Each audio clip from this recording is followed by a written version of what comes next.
হৈ যাব বুলি অসমখন বোলে বিহাৰ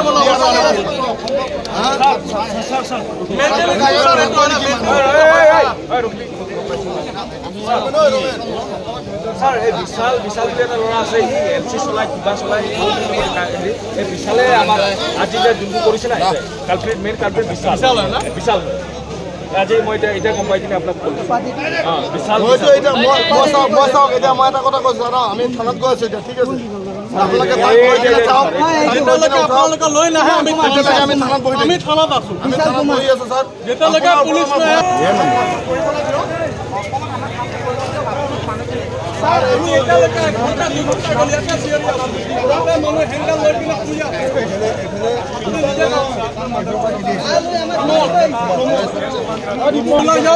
ইয়াৰ পৰা যদি মানুহ হৈ যায় কোনো কথা শুনি লওক ইয়াৰ পৰা যদি মানুহ খালি হৈ যায় মই একশন ল'ব পাৰিম যদি খালি নহয় মই ইয়াত ৰখি থাকিম অপু আছো মই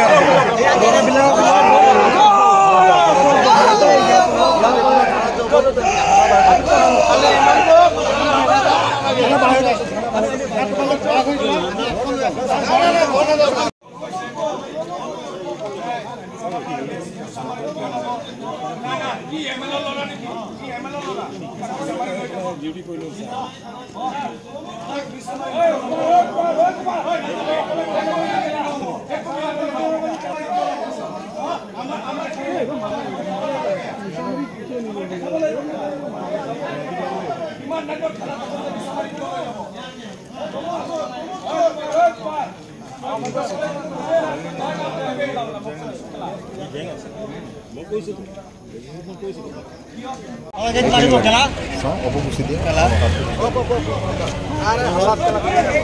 पूरा मारपीट हो तो मैसेज देख रहा है फोन किया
আজি 3 দিনৰ আগতে এজন বিহাৰী সম্প্ৰদায়ৰ ল'ৰাই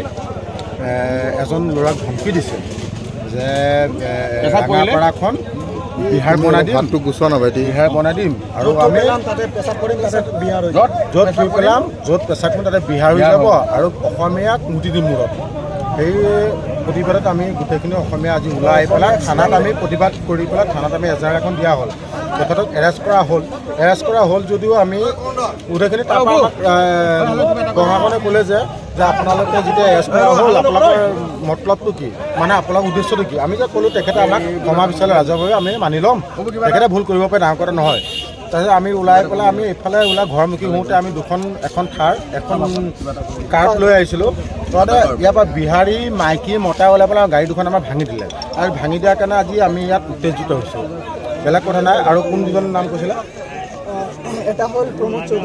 এজন হ'ল প্ৰমোদ চৌধুৰী এজন বিশাল কুমাৰ এই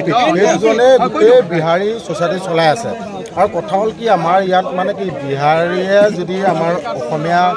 আদৰিলে আমি তেখেতলোকৰ লগত আদৰি লওঁ তেখেতলোকে যদি কয় ইয়াত বিহাৰ কৰি দিম বুলি ক'লে আমি কোনো কাৰণে অসমীয়া মানি নলওঁ কেতিয়াও মানি নলওঁ আমাৰ দাবী খেলিছোঁ মই শুনা পালোঁ মানে হেৰি বিহাৰী যুৱক এজনে কয় ইয়াত যোনে মানে ইয়াৰ মাটিত থুই পেলাই লৈ পেলাই বিহাৰ বনাই দিম, ইয়াত পেচাব কৰি পেলাই থুই পেলাই দিম, আৰু মাটি গৰ্ভত ধৰি পেলাই গাড়ী দি পেলাই কয় আমুক অসমীয়া বুলি। মই মিডিয়া ওচৰত তেনেকৈ ক'ব নোৱাৰোঁ যিহেতুকে। তো এই বস্তুটো বহুত মানে তীব্ৰ প্ৰতিক্ৰিয়া কৰাৰ আমাৰ হেৰি হয় কৰ্তব্য যিটো। তো তাৰ কাৰণে আমি মানে তাক আমি ৰেহাই দিব নিবিচাৰোঁ।